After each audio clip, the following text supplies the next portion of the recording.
Hello everyone, इस video में हम डिस्कस करेंगे क्यासानूर फॉरेस्ट डिजीज़ या केएफडी डिजीज़। केएफडी डिजीज़ पे भी एग्जाम में क्वेश्चन आता है आपके। और ये जो डिजीज़ है इसमें देखा गया पहले कि मंकीज़ में ये स्टार्ट हुई।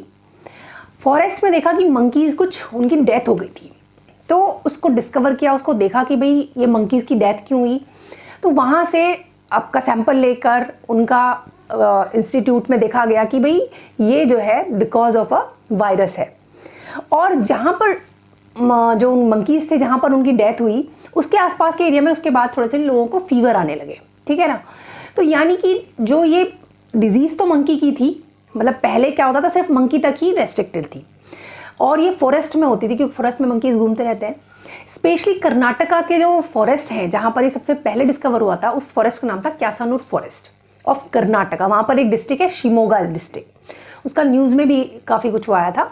तो वहाँ पर देखा कि भाई काफ़ी सारे बंदरों की डेथ हो गई। फिर उस एरिया में जो है फीवर और लोगों को, ह्यूमन को भी हो गया। तो यानी कि जो मंकी की डिजीज़ थी वो आपके ह्यूमन में बाई चांस ट्रांसमिट हो गई और पेशेंट फिर आगे बढ़ते चले गए, ठीक है ना। तो ये जो है ये एक्चुअली है वायरल हेमरेजिक फीवर। ये हमारे आर्थ्रोपोड वायरस आर्बो वायरस के अंडर में ही आता है। तो सिम्टम कुछ कुछ डेंगू जैसे होते हैं, है ना। और ये वायरस भी उसका कुछ कुछ उसी तरह का है। तो यानी कि एनवेलप्ड वायरस है, सिंगल स्टैंडर्ड आरएनए है वायरस में, और ये आर्बो वायरस के अंडर में ही आता है। लेकिन जैसे हमारा डेंगू है वो किसी की वजह से फैलता है, मतलब कौन उसका वो है ट्रांसमिट कौन करता है, एडीज करता है। पर यहाँ क्या है, क्यासानूर फॉरेस्ट डिजीज जो है इसको टिक्स ट्रांसमिट करती हैं। टिक्स क्या होती हैं? टिक्स भी एक्चुअली एक तरह के इंसेक्ट्स ही हैं। हिंदी में अगर कुछ कुछ लोकल एरियाज़ में इसको बोलते हैं चीचड़ी, जो स्पेशली एनिमल्स के ऊपर होती हैं, एनिमल से ब्लड सक करती हैं, वो बेसिकली टिक्स कहलाती हैं। तो ये जो है मतलब जब इन्फेक्शन हुआ, मंकी से इन्फेक्शन लेके ह्यूमन पे भी इन्होंने इन्फेक्ट कर दिया। स्पेशली वो लोग जो फॉरेस्ट में जाते थे, जैसे विलेजर्स थे जिनका फॉरेस्ट में जाने का ज़्यादा काम था, तो उनको इन्फेक्ट किया इन्होंने। तो वहाँ से ये डिजीज़ धीरे धीरे बाद में ट्रांसमिट हुई। तो ये जो है आपकी वायरल डिजीज़ है। सेम जैसे डेंगू करता है वैसे ही डेंगू हेमरेजिक फीवर करता है ये, लेकिन उसके साथ साथ ये मेनिंगो एनकेफेलाइटिस भी करता है, यानी कि ब्रेन से भी रिलेटेड इसका रहता है सिस्टम। तो वायरस है ये आर्बो वायरस है, एनवेलप्ड वायरस है, सिंगल स्टैंडर्ड आरएनए। तो ये सारे जो कॉमन चीज़ें आपको मिल जाएंगी डेंगू वायरस के अंडर में, सेम चीज़ें हैं। ये भी फ्लेविवायरिडी फैमिली में आता है और डेंगू भी आपका फ्लेविवायरिडी फैमिली में आता है, जबकि चिकुनगुनिया टोगावायरिडी में आता है। तो ये आपको एक साथ याद रखने चाहिए, ठीक है। और ये सबसे पहले डिस्कवर हुआ था 1957 में। देखो लॉन्ग ईयर बैक 1957 में स्टार्टिंग में डिस्कवर हुआ from the Shimoga district of Karnataka. तो बेसिकली साउथ इंडिया के जो फॉरेस्ट है वहाँ पर ये है, ज़्यादा मिलती है। ऑल्दो केसेस बहुत ज़्यादा नहीं है, लेकिन जो केस फर्टिलिटी रेट है वो अच्छा खासा 5% था। अब धीरे धीरे वैक्सीन डेवलप हो गई है तो अब रेट्स कम होने लगे हैं इसके इन्फेक्शंस के, ठीक है। तो ये मैंने इसका एक फ़ोटो लिया है टिक्स का। ये कुछ कुछ इस तरीके से दिखती है, ब्लड सक किया हुआ इसलिए रेडिश हो रखी है, ब्लैकिश रेडिश टाइप से होती है। टिक का नाम है हीमोफाइसेलिस स्पिनिजेरा। ये नाम ये आपको याद रखना पड़ेगा, नहीं तो टिक आप इसलिए याद कर सकते हैं। नाम याद रखने के लिए हीम, क्योंकि ब्लड ही सक कर रही है तो वहीं से हीम नाम आ गया, हीमाफाइसेलिस।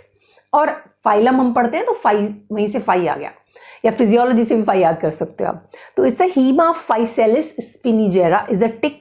तो ये टिक बॉर्न डिजीज है, कई बार टिक बॉर्न डिजीज भी पूछ सकते हैं। तो Kyasanur forest disease is one of the tick borne disease.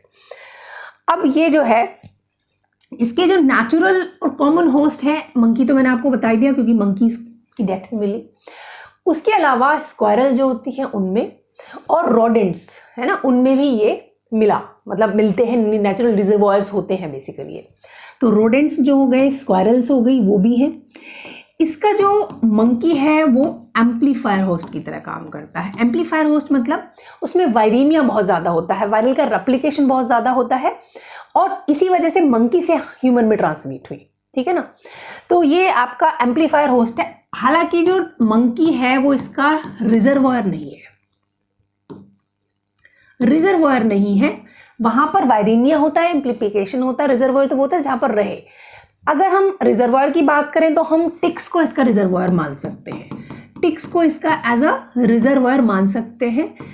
और टिक्स में आपका ट्रांस ओवेरियन ट्रांसमिशन भी होता है, ट्रांस ओवेरियन ट्रांसमिशन।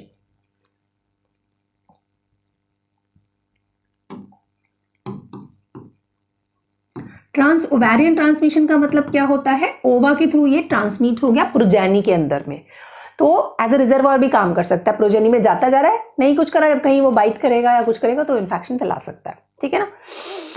अब ये देखा गया कि जो फॉरेस्ट होते हैं उनमें जब ह्यूमन की एक्टिविटी बढ़ती है, स्पेशली से जब बारिश होती है तो ह्यूमन की एक्टिविटी कम रहती है, जुलाई से बारिश शुरू हो जाती है ना, तो रेनी सीजन में नहीं लोग जाते वहाँ पे, तो चांसेस आपका फीवर के देखने को कम मिलेंगे, केएफडी डिजीज कम देखने को मिलेगी। नवंबर से लेके जून तक ड्राई सीजन होता है, वहाँ पर फॉरेस्ट में एक्टिविटी बढ़ जाती है, लोग लकड़ी काटने के लिए और भी वहाँ पर काम के लिए जाते हैं, तो उनका अपना प्रोफेशन होता है, विलेजर्स वहाँ पर जाते हैं। तो जब ह्यूमन की एक्टिविटी देखी गई कि नवंबर से जून में ज़्यादा मिलता है लोगों में ये, ठीक है ना। और ये अब देखा जाए तो अप्रॉक्स 5 जगह पे ज़्यादा फैला हुआ है, लेकिन धीरे धीरे ये उसके जो कर्नाटका का शिमोगा डिस्ट्रिक्ट है उसके आसपास के एरिया में धीरे धीरे फैलता जा रहा है। तो शिवामोंगा बोलते हैं, कहीं कहीं पे शिवामोंगा भी लिखा है, मैंने आपके न्यूज़पेपर्स में जो नेट पे न्यूज़पेपर्स में देखा था, वहाँ शिवामोंगा भी पब्लिश हुआ था, तो सेम है ये शिवामोंगा एट शिमोगा डिस्ट्रिक्ट, यहाँ सबसे ज़्यादा मिलता है, ये ज़रूर याद रखना है। उसके जो एरियाज़ हैं उडुपी में, फिर चिकमंगलूर बोलते हैं इसका, चिकमंगलूर, ये सब साउथ इंडिया के ही स्पेसेस हैं, उसी के आसपास में है, ठीक है ना। उडुपी तो आपने मणिपाल यूनिवर्सिटी सुनी होगी, तो मणिपाल यूनिवर्सिटी का जो पास का एरिया वो भी उडुपी है, वहाँ पर आता है।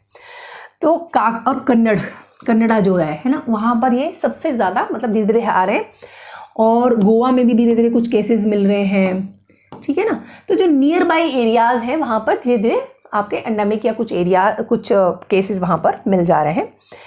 इसके ऐसा देखा जाए तो बीच बीच में एंडेमिक भी आते रहते हैं, थोड़े थोड़े आउटब्रेक्स भी होते रहते हैं कि यहाँ थोड़े ज़्यादा केसेस मिल जाए।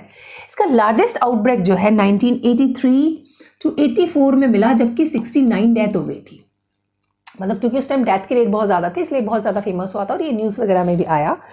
तो 1983 to 84 में आप याद रख सकते हो 69 डेथ और अप्रॉक्स 2000 केसेस मिले। तो मतलब ऐसा नहीं है लाखों में नहीं है केसेस थाउजेंड्स में ही है।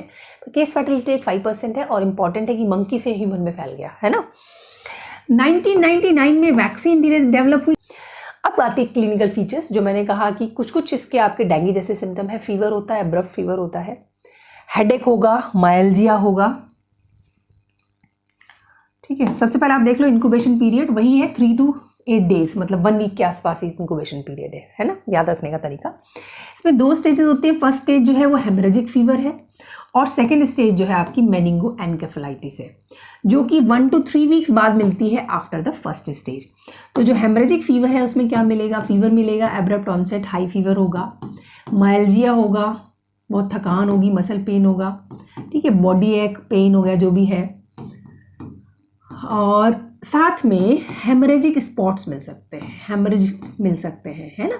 या तो पेटेकी मिलते हैं, पेटेकी क्या होते हैं, स्मॉल स्पॉट्स होते हैं, या इकाइमोसिस मिल सकते हैं, ठीक है ना। इकाइमोसिस थोड़े बड़े पैचेस होते हैं और ब्लीडिंग स्पॉट्स के।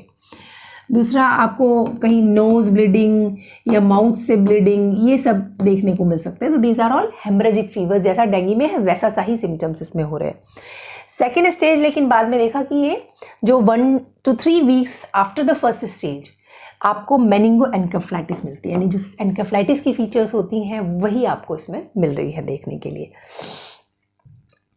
ठीक है। तो ये भी आपका मोटा मोटा याद रखने की बात यह है कि मंकी से ह्यूमन में फैली है, कर्नाटका के जो कैसनूर फॉरेस्ट है वहाँ से फैली है, वायरस ऑलमोस्ट सिमिलर है डेंगू जैसा, है ना, वही single standard enveloped and all, RNA-RS vector, लेकिन इसमें टिक्स है, वो इंपॉर्टेंट है याद रखने का। क्लिनिकल फीचर्स में 2 स्टेजेस याद रखनी है आपको, सेकेंड वाली मेनिंगो एनकेफेलाइटिस है। उसके बाद लैब डायग्नोसिस की बात करें तो ऑब्वियसली IgM कर सकते हो एक्यूट केसेस में, IgM antibody against that virus. ELISA इसके मेथड्स होता है, एलाइजा के बारे में 1-2 लाइन लिखना चाहो तो लिख सकते हैं, जो नेचुरली हमने एलाइजा जहाँ पर पढ़ा है। देन वायरल आइसोलेशन आप ब्लड में कर सकते हो, RT-PCR रियल टाइम PCR से वायरल RNA को देख सकते हो, मतलब या तो एंटीबॉडी एंटीजन देख लो, या फिर सीधा वायरस का जो RNA है उसको अलग कर लो RT-PCR से, या फिर पूरा का पूरा वायरस का आइसोलेशन कर लो, है ना।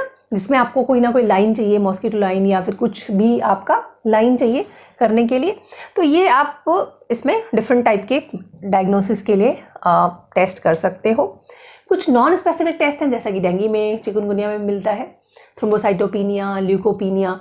हिमेटोक्रिट बड़ा होता है, क्यों? क्योंकि फ्लूइड लीक हो रहा है, जो आपकी वेसल्स हैं वहाँ की जो परमेबिलिटी बढ़ जाती है, फ्लूइड लीक होता है, तो जो अंदर सेल्स हैं उनका कंसंट्रेशन बढ़ गया, तो हिमेटोक्रिट आपको हाई मिलता है। डेंगू में भी ऐसे मिलता है, चिकनगुनिया में भी ऐसे मिलता है। एल्बुमिनूरिया भी मिलता है, यानी कि यूरिन में एल्बुमिन आ सकता है, एल्बुमिन इन यूरिन, क्योंकि जो आपकी यूरिन में परमेबिलिटी है वो भी एल्बुमिन के लिए इंक्रीज हो जाती है। एंड एबनॉर्मल CSF मिल सकता है इन दी सेकेंड स्टेज, जब मेनिंगोएन्केफेलाइटिस हो रही है तो ये भी आपको एबनॉर्मल मिल सकता है। वैसे CSF की स्पेसिफिक फीचर्स भी होती हैं, कुछ नॉन स्पेसिफिक होती है, याद नहीं करना, बस एबनॉर्मल याद कर लो आप। ट्रीटमेंट आपका सपोर्टिव ट्रीटमेंट है, कोई स्पेसिफिक ट्रीटमेंट अवेलेबल नहीं है। हेमरेजिक फीवर का किसी का भी नहीं है तो इसका भी नहीं है। अगर आपको ओरल थेरेपी बड़ी इंपॉर्टेंट है, पहले oral therapy, hydration enthalpy, fluids देना है, ORS देना है, IV फ्लूइड्स देना है, इलेक्ट्रोलाइट्स देने, डिपेंड ऑन द सिचुएशन आप उसको ये कर सकते हो। हाइड्रेशन मेंटेन करना मस्ट है। फीवर हो रहा है तो आप पैरासीटामोल दे दो, क्रॉसिन दे दो। NSAIDs को अवॉइड करते हैं, मैंने डेंगू में बताया था क्यों अवॉइड करते हैं, क्योंकि वो प्लेटलेट्स पे प्रॉब्लम करता है। प्लेटलेट्स चढ़ाना पड़ सकता है, अगर बहुत ज़्यादा प्लेटलेट्स कम हो गई या ब्लीडिंग ज़्यादा हो गई तो आपको सपोर्टिव ही ट्रीटमेंट इसका चलता है। डेंगू का भी वैसे ही चलता है, चिकनगुनिया का भी, इसका भी सपोर्टिव ट्रीटमेंट चलता है, मतलब सिम्टम वाइज दे लो आप, वही करते हैं।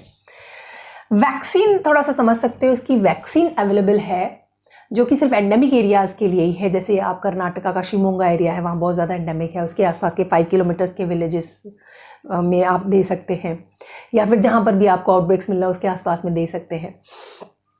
अब ये जो है इसकी है इनएक्टिवेटेड या किल्ड वैक्सीन है इसके लिए अवेलेबल, मुंबई में बनी है, और ये चिक एम्ब्रियो वैक्सीन है। आप ऐसे याद रख सकते हैं, चिक एम्ब्रियो वैक्सीन है, क्योंकि इस वैक्सीन बनाने के लिए इसमें चिक एम्ब्रियो पे यूज़ हुआ है। किल्ड वैक्सीन अवेलेबल है, याद रखना आसान है। कैसे देना है, 2 डोजेज हैं, देखा जाए तो ज़्यादातर की 2 ही डोज होते, तो याद करना इसका भी आसान है, कॉमन है 2 डोजेज।